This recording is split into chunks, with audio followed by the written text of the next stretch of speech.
ناظرین، پچھلی نشست میں ہم نے روایات کو سامنے رکھتے ہوئے یہ بات واضح کی تھی کہ دجال انسان نہیں ہوگا، بلکہ دجال انسان کی خلق کردہ طرح طرح کی مختلف مخلوقات ہیں جو حقیقتاً تو انسان کے لیے اور باقی تمام مخلوقات کے لیے نقصان دہ ہیں، لیکن اس کے باوجود انسان ان مخلوقات کو اپنے لیے آسائشیں، سہولتیں یعنی مسیحا سمجھتا ہے۔ اور ہم نے یہ بھی جان لیا تھا کہ رسول اللہ صلی اللہ علیہ وسلم نے اس فتنے کو اعظم فتنہ کہا، یعنی تمام فتنوں میں یہ ایک ایسا فتنہ ہے کہ اگر اس فتنے کو نکال دیا جائے تو پیچھے جتنے بھی فتنے ہیں ان کی اہمیت و حیثیت بالکل ایسی رہ جائے گی جیسے کہ جسم سے تمام کی تمام ہڈی نکال دینے سے جسم کی اہمیت و حیثیت رہ جاتی ہے۔ یعنی جیسے جسم میں ہڈی کی اہمیت و حیثیت ہے، بالکل یہی حیثیت و اہمیت فتنوں کے اندر فتنہ دجال کی ہے، فتنوں میں فتنہ دجال کی ہے، اس دجال کے فتنے کی۔ ناظرین، روایات سے ہی آگے بڑھنے سے پہلے ہم مزید اس موضوع کے اوپر بات کریں گے تاکہ ہم پر یہ بالکل کھل کر واضح ہو جائے، کسی قسم کا کوئی ابہام، کوئی شک اور شبہ نہ رہے کہ دجال یہی ہے جس کو ہم پچھلی نشست میں واضح کر چکے ہیں۔ اور اس کے علاوہ ناظرین، جو آج تک یہ بات کہی جاتی رہی اور کہی جاتی ہے کہ دجال کا ذکر قرآن میں کہیں نہیں، اس میں کس حد تک صداقت ہے یہ بھی ہمارے سامنے آ جائے۔ ایسا کہنے والوں، ایسا نظریہ رکھنے والوں اور ایسے نظریے پر اٹھنے والے تمام سوالات سمیت ہم ہر پہلو سے گفتگو کریں گے آئندہ کسی نشست میں۔ لیکن یہاں ہم صرف یہی کہیں گے کہ ایک طرف محمد رسول اللہ صلی اللہ علیہ وآلہ وسلم دجال کے فتنے کو اعظم فتنہ قرار دیں، اور پھر یہ بھی کہیں کہ آدم علیہ السلام کی خلق سے لے کر سات کے قیام تک دجال سے بڑی کوئی خلق نہیں۔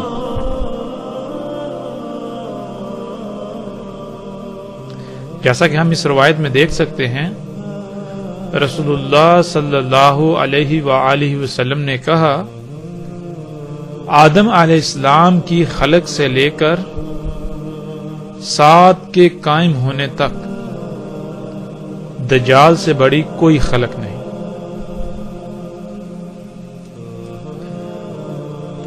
اب یہاں سوال یہ پیدا ہوتا ہے کہ جب آدم علیہ السلام کی خلق سے لے کر سات کے قیام تک دجال سے بڑی کوئی خلق نہیں، اور فتنوں میں دجال کا فتنہ وہ اہمیت و حیثیت رکھتا ہے جو اہمیت و حیثیت جسم کے اندر ہڈی کی ہوتی ہے، تو پھر یہ کیسے مان لیا جائے کہ اللہ سبحانہ و تعالی نے قرآن میں اس فتنے کا ذکر نہیں کیا؟ ہمیں یہ کہنے، ہمیں ایسا نظریہ رکھنے سے پہلے کئی بار سوچنا اور غور و فکر کرنا چاہیے تھا، جو کہ ہم نے نہیں کیا۔ تو ناظرین، اس نشست کا موضوع اور مقصد یہی ہے کہ ہم قرآن میں دیکھیں کیا آیا جو ہم نے بات کی، جو آج تک نظریہ پایا جاتا رہا کہ قرآن میں اللہ سبحانہ و تعالی نے دجال کے فتنے کا ذکر نہیں کیا، کیا یہ سچ ہے، اس میں حقیقت ہے؟ یا پھر ہمارے سمجھنے میں فرق ہے کہ اللہ سبحانہ و تعالیٰ نے قرآن میں دجال کے فتنے کا ذکر تو کیا لیکن ہم اسے پہچان نہ پائے، ہم اسے جان نہ پائے کیونکہ ہم نے غور و فکر نہیں کیا۔ تو اس موضوع پر آگے بڑھنے سے پہلے ہم اس روایت کو سامنے رکھتے ہیں جس کی روشنی میں ہم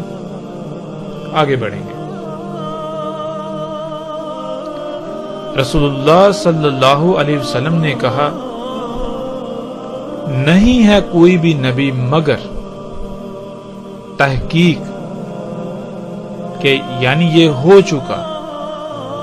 یہ ثابت شدہ ہے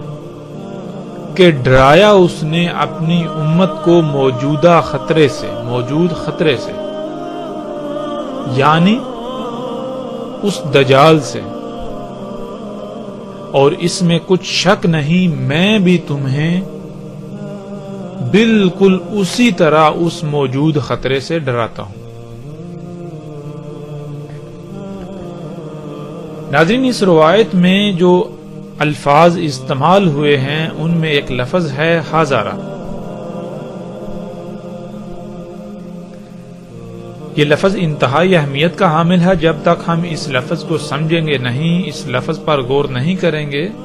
تو ہم حقیقت کو نہیں پا سکیں گے۔ حقیقت کو جاننے کے لیے اس موضوع کی حساسیت کو سامنے رکھتے ہوئے ہمیں اس لفظ میں غور کرنا ضروری ہے۔ اس لفظ میں غور کرنے سے پہلے ایک اور روایت ہے، ہم اس کو بھی سامنے رکھتے ہیں، اس کے بعد انشاءاللہ اللہ کے فضل سے ہم اس لفظ کی طرف آئیں گے۔ رسول اللہ صلی اللہ علیہ وسلم نے کہا، نہیں بعث کیا اللہ نے کوئی نبی مگر اس نے ڈرایا اپنی امت کو دجال سے۔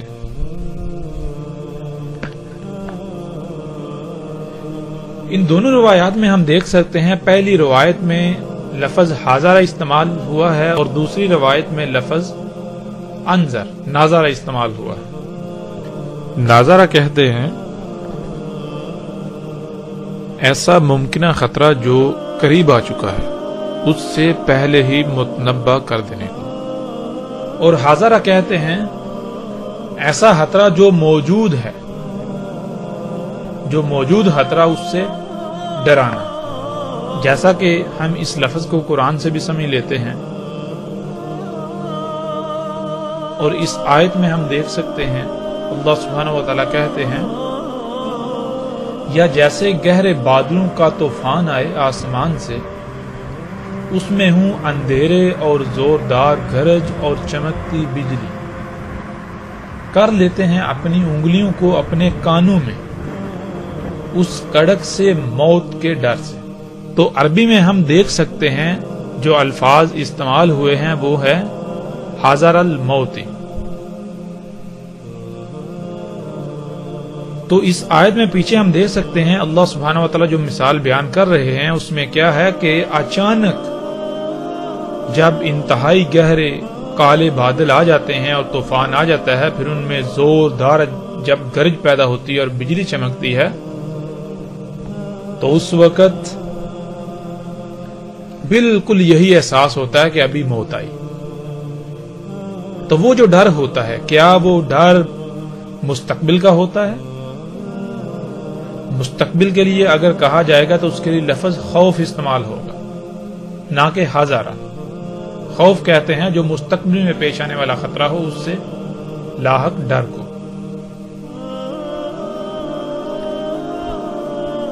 تو حاضرہ کہتے ہیں جو موجودہ خطرہ ہو، جو خطرہ سر پر موجود ہو، جو خطرہ سامنے ہو، جو خطرہ آنکھوں کے سامنے ہو، اس سے ڈرانا، اس سے ڈرنا حاضرہ لفظ استعمال ہوتا ہے۔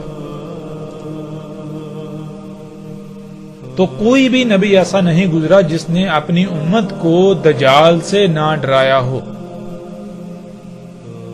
جب لفظ حاضر آ گیا تو اس کا مطلب کیا ہے کہ ہر نبی کی موجودگی میں یہ فتنہ موجود تھا۔ ہر نبی کی موجودگی میں دجال کا فتنہ موجود تھا، جس سے ہر نبی نے اپنی امت کو، اپنی قوم کو دجال سے ڈرایا۔ اور اگر ہم پچھلی نشست میں جو بات ہمارے سامنے آئی تھی اس کو سامنے رکھیں تو یہ بات بالکل صادق بھی آتی ہے، سچ بھی ثابت ہوتی ہے کہ ہر دور میں جتنے بھی فتنے ہوتے ہیں ان فتنوں میں جو سب سے بڑا فتنہ ہے، جو سب سے بڑا فتنہ ہوتا ہے وہ فتنہ دجال کا فتنہ کہلائے گا۔ لیکن وہ اس وقت کے لیے ہو۔ ان تمام بڑے بڑے فتنوں کو اگر سامنے رکھیں تو ان میں سب سے بڑا فتنہ جو سامنے آئے گا وہ کون سا ہوگا؟ وہ بھی دجال کا فتنہ۔ تو جس دجال کا رسول اللہ صلی اللہ علیہ وسلم ذکر کر رہے ہیں، اگر ہم نے اس کو سمجھنا ہے تو ہم آدم علیہ السلام کی تخلیق سے لے کر ساعت کے قیام تک تمام کے تمام بڑے بڑے فتنوں کو سامنے رکھیں،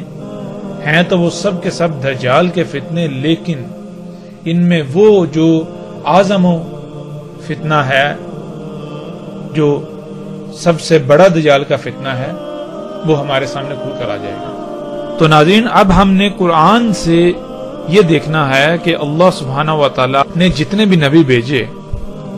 انہوں نے کیا دعوت دی اور کس شے سے اپنی قوم کو، اپنی امت کو ڈرایا۔ اور پھر ہم یہ بھی دیکھیں گے کہ محمد رسول اللہ صلی اللہ علیہ وسلم نے کس سے ڈرایا۔ جب ان سب نبیوں کے ڈرانے میں جو کامن، جو مشترک شے ہے وہ سامنے آ گئی تو اس کا مطلب ہے وہی دجال کا فتنہ ہے۔ تو اب ہم بڑھتے ہیں آگے قرآن کی طرف۔ قرآن میں اللہ سبحانہ و تعالیٰ کیا کہتے ہیں؟ اس میں کچھ شک نہیں، وحی کیا ہم نے تیری طرف بالکل اسی طرح جس طرح وحی کیا تھا ہم نے نوح کی طرف اور اس کے بعد جتنے بھی نبی ہیں ان کی طرف۔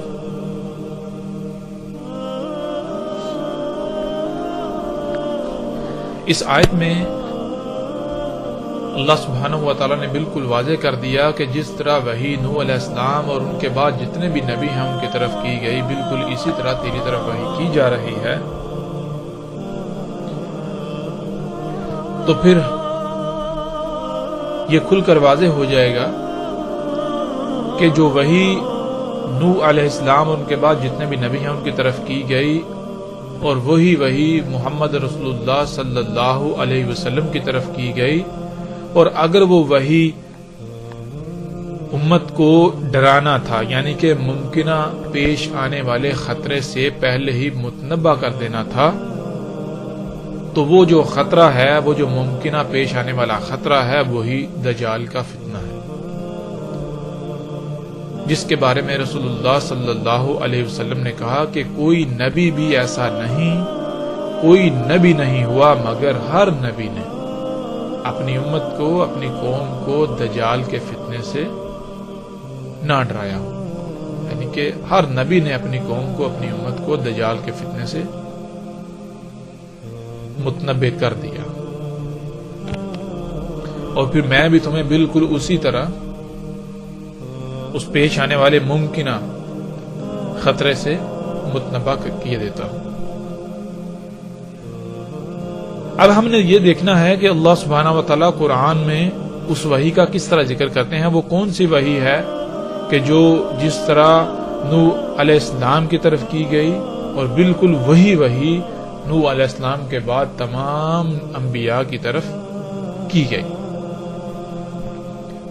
تو اللہ سبحانہ و تعالیٰ اس آیت میں کہتے ہیں، اس میں کچھ شک نہیں ہم نے بھیجا تجھے حق کے ساتھ بشارت دینے والا اور پیش آنے والے ممکنہ خطرے سے پہلے ہی متنبع کر دینے والا۔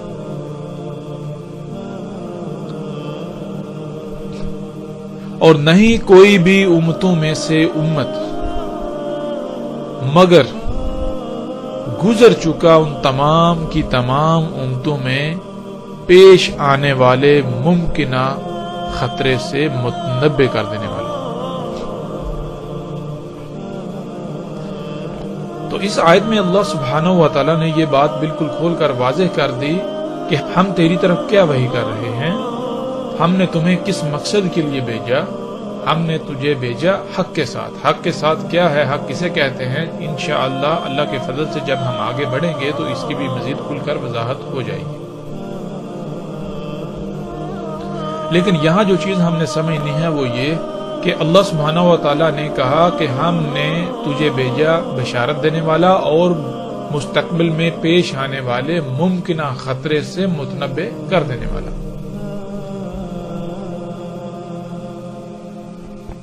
اور کون سا پیش آنے والا ممکنہ خطرہ؟ جو انسانوں کے اپنے ہی اعمال کے سبب قریب آ چکا ہے، جو انسانوں کے اپنے کیے ہوئے اعمال کا رد عمل ہے. اور پھر اللہ سبحانہ وتعالیٰ کہہ رہے ہیں کہ جتنی بھی امتیں پہلے گزر چکی، جتنی بھی، کوئی ایک بھی امت ایسی نہیں کہ جس میں نبا کرنے والا نہ گزر چکا ہو، یعنی گزر چکا ہے. تو اب ہم یہ دیکھتے ہیں کہ جب پچھلی تمام کی تمام امتوں میں ان امتوں کے اعمال کے سبب جو خطرہ ان کے سر پر آ چکا، جو خطرہ ان کو لاحق تھا، جب انہیں اس ممکنہ خطرے سے متنبع کرنے والا بھیجا، اس نے دعوت دی، تو کیا اس قوم نے، کیا ان امتوں نے اللہ کے بھیجے ہوئے کی اس دعوت کو تسلیم کر لیا، اس ممکنہ خطرے کو بانپ کر اس سے بچ گئے؟ جو اس خطرے سے بچنے کے لیے درکار تھا، جو ہدایات اللہ سبحانہ و تعالیٰ نے اس خطرے سے بچنے کے لیے دی، کیا آیا ان ہدایات کو تسلیم کر لیا گیا؟ ان ہدایات کو تسلیم کر کے ان پر عمل کر لیا گیا اور اپنی سابقہ روش کو ترک کر دیا گیا؟ تو اس کا جواب بھی اللہ سبحانہ و تعالیٰ دے دیتے ہیں. اور اگر تیری تکذیب کی جائے گی، یعنی اگر یہ تجھے جھٹلا دیں گے کہ جو تو انہیں ان کے اعمال کے سبب پیش آنے والے ممکنہ خطرے سے پہلے ہی متنبع کر رہا ہے، اس سے بچنے کے لیے ان کو ہدایات دے رہا ہے، اگر انہوں نے تیری دعوت کو تسلیم نہ کرتے ہوئے اپنے انہی اعمال کو جاری رکھا، اپنی اسی روش پر قائم رہے، اسے ترک نہ کیا، تو پھر ان کے ساتھ کیا ہوگا؟ اس کا جواب بھی اللہ سبحانہ وتعالی آیت کے اگلے حصے میں دے دیتے ہیں. پس تحقیق، یعنی کہ ایسا ہو چکا، ان سے پہلے جو تھے، جو لوگ ان سے پہلے تھے، جو قومیں، جو امتیں ان سے پہلے تھیں، وہ بھی تکذیب کر چکے. جب آئے ان کے پاس ان کے رسول، جب ان کے پاس آئے اللہ کے بھیجے ہوئے بینات کے ساتھ، بینات کہتے ہیں سب کچھ ہر لحاظ سے کھول کھول کر رکھ دینے والے، جب ان کے پاس آئے اللہ کے بھیجے ہوئے جنہوں نے ان قوموں کے، ان لوگوں کے اعمال کو کھول کھول کر رکھ دیا کہ جو کچھ تم کر رہے ہو یہ کیا ہے، ان کے نتائج کیا نکلنے والے ہیں، یہ تمہارے جو اعمال ہیں ان اعمال کے نتائج کیا نکلنے والے ہیں، ان اعمال کا رد عمل کیا ہے، وہ کتنا دور ہے. جب انہوں نے سب کچھ کھول کھول کر رکھ دیا کہ جس کو تم اصلاح کہہ رہے ہو، جس کو تم اپنے لیے آسانیاں، فائدے، آسائشیں کہہ رہے ہو، یہ اصلاح نہیں ہے، یہ آسانیاں، فائدے نہیں ہیں، یہ فساد ہے، یہ تمہارے لیے تباہی ہے. تمہارے ان اعمال کے سبب ایک بہت بڑا خطرہ جو تمہارے سر پر منڈلا رہا ہے، اگر تم نے اپنے انہی اعمال کو جاری رکھا تو وہ تمہیں آ لے گا. تو انہوں نے کیا کیا؟ انہوں نے ان کی اس دعوت کو تسلیم کرنے سے انکار کر دیا اور اپنی اسی روش کو برقرار رکھا. اور وہ آئے زبر کے ساتھ اور کتاب المنیر کے ساتھ. زبر کسے کہتے ہیں؟ زبر کہتے ہیں ٹکڑوں کو. جو اللہ کے بھیجے ہوئے تھے وہ کیا کرتے تھے کہ وہ اس وقت جو کچھ ہو رہا تھا، جو تباہیاں مچائی ہوئی تھی، جو فساد انسان کر رہے تھے، جو اعمال کر رہے تھے، ان کو کھول کھول کر رکھ دینے کے لیے وہ کچھ نہ کچھ لکھ کر سامنے لے آتے تھے، وہ ٹکڑوں کی صورت میں سامنے لاتے رہتے تھے. اور کتاب المنیر، اور وہ جو ان کے ٹکڑے تھے وہ کیا تھے؟ وہ کتاب منیر تھی. وہ ایسی کتاب، وہ ایسا کتب ہوا تھا جو بالکل روشن کر دینے والا تھا، سب کچھ واضح کر دینے والا تھا۔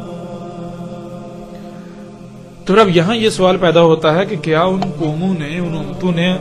اللہ کے بھیجے ہوں کی دعوت کو تسلیم کر لیا، مان لیا، اور اپنے ان اعمال کو ترک کر دیا جن اعمال کے سبب ایک خطرہ جو ہے پیش آنے والا، ممکنہ خطرہ جو ان کے سر پر آ چکا ہوا تھا، جس سے انہیں متنبہ کیا جا رہا تھا۔ تو اس کا جواب بھی اللہ سبحانہ و تعالیٰ نے اسی آیت میں دے دیا۔ اللہ سبحانہ و تعالیٰ نے پہلے ہی کہہ دیا کہ اگر یہ تیری تکذیب کریں گے، یہ تیری دعوت کو تسلیم نہیں کریں گے، جو تو انہیں کہہ رہا ہے یہ نہیں مانیں گے، یہ کہیں گے کہ ہم فساد میں اصلاح ہی کر رہے ہیں، ہم جو کچھ کر رہے ہیں یہ آسانیاں، سہولتیں، فائدے ہیں، یہ کوئی خطرہ ان سے نہیں ہے ہمیں، تو پھر ایسا ان سے پہلے ہو چکا، ان سے پہلے جو قومیں تھیں، ان سے پہلے جو امتیں تھیں جن میں مستقبل میں پیش آنے والے ممکنہ خطرے سے متنبہ کرنے والے تھے، وہ گزر چکے، تو وہ بھی ایسا کر چکے، وہ تکذیب کر چکے۔ جب وہ تکذیب کر چکے، انہوں نے اللہ کے بھیجے ہوں کی دعوت کو تسلیم نہ کیا، اپنے اعمال کو ترک نہ کیا، تو کیا پھر ان کے اعمال کے سبب جو ان کے اعمال کا رد عمل تھا، ان کے اعمال کے رد عمل کا جو پیش آنے والا ممکنہ خطرہ تھا، کیا اس نے انہیں آ لیا؟ تو اس کا جواب بھی اللہ سبحانہ و تعالیٰ آگے کھل کر دے دیتے ہیں۔ اللہ سبحانہ و تعالیٰ کہتے ہیں، پھر آ پکڑا ان کو جنہوں نے کفر کیا، یعنی کہ جن لوگوں نے تکذیب کی، جن قوموں نے تکذیب کی، پھر ان کی تکذیب کا نتیجہ بھی انہوں نے دیکھ لیا۔ ان کے اعمال کے سبب پیش آنے والے ممکنہ خطرے سے متنبہ کیا جا رہا تھا، جب وہ متنبہ نہ ہوئے، جب انہوں نے اس دعوت کو تسلیم نہ کیا، تکذیب ہی کی، تو پھر کیا ہوا؟ پھر اس پیش آنے والے ممکنہ خطرے نے انہیں آ پکڑا لی۔ پھر اس آیت میں آگے اللہ سبحانہ و تعالیٰ کہتے ہیں، پس کیسا تھا ان کی اس تکذیب کے سبب ان کا پکڑا جانا، ان پر جو پکڑ آئی وہ کیسی تھی؟ تو یہاں تک یہ بات کھل کر واضح ہو جاتی ہے کہ اللہ سبحانہ و تعالیٰ نے جتنے بھی نبی و رسول بھیجے، ان تمام کے تمام نے ان قوموں، ان امتوں کے اپنے ہی کیے ہوئے اعمال، اپنے ہی ہاتھوں سے کیے ہوئے اعمال کے سبب جو ان اعمال کا رد عمل تھا، وہ رد عمل ایک بہت بڑا خطرہ تھا ان قوموں کے لیے، جس سے انہیں پہلے ہی متنبہ کیا گیا کہ اے لوگو، اے قوموں، جو کچھ تم کر رہے ہو، یہ اعمال، ان کا انجام کیا ہے، ان کا نتیجہ کیا ہے؟ ان کا نتیجہ یہ ہے کہ جو کچھ تم کر رہے ہو، ان اعمال کے سبب ایک بہت بڑی تباہی تمہارے سر پر مسلط ہوگی، ایک بہت بڑی تباہی تم پر مسلط ہوگی۔ تمہارے لیے بہتر یہ ہے کہ تم ان اعمال کو ترک کر دو، ورنہ پھر تم اس تباہی کا شکار ہو جاؤ گے۔ یہی وہ دجال کا فتنہ تھا جس کا وہ شکار ہو گئے۔ اور پھر اللہ سبحانہ و تعالیٰ نے پیچھے جو آیات گزری ان میں بالکل واضح کر دیا کہ اور اگر یہ تیری تکذیب کریں گے، اور قرآن کا اسلوب ایسا ہے کہ اللہ سبحانہ تعالیٰ گویا کہ یہ کہہ رہے ہیں کہ یہ تیری تکذیب کریں گے، یہ بھی تیری اسی طرح تکذیب کریں گے جیسے تو اس سے پہلے رسولوں کی ہو چکی، جیسے اس سے پہلے امتیں تکذیب کر چکی، بالکل اسی طرح یہ امت بھی، یہ قوم بھی تکذیب کرے گی، یہ اس دعوت کو تسلیم نہیں کرے گی، یہ اپنی اسی روش کو جاری رکھے گی۔ پھر جب یہ اپنی ان اعمال کو جاری رکھے گی، اپنی اسی روش پر قائم رہے گی، تو ان کے اعمال کے سبب وہ ممکنہ خطرہ جس سے انہیں متنبہ کیا جا رہا ہے وہ ان پر آ پڑے گا۔ پھر آگے اللہ سبحانہ و تعالیٰ کہتے ہیں، اور نہیں بھیجا ہم نے تجھ سے پہلے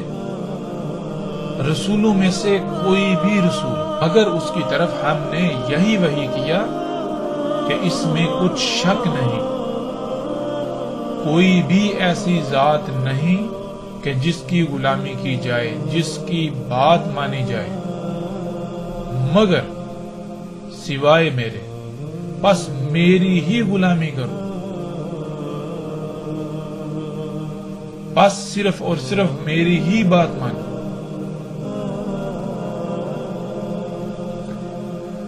یہ آیت الحمدللہ مزید بہت ساری باتیں کھل کر واضح کر دیتی ہیں. وہ کون سے اعمال تھے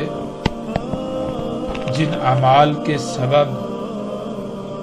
ممکنہ پیش آنے والے خطرے سے متنبہ کیا جا رہا تھا. جب وہ قومیں متنبہ نہ ہوئی تو پھر اس کا شکار ہو گئیں.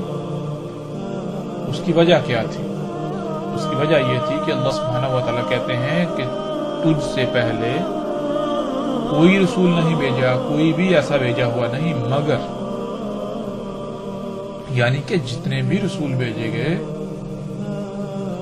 ہر رسول کی طرف اللہ نے اپنے ہر بھیجے ہوئے کی طرف یہی وحی کیا کہ اپنی قوم سے کہو،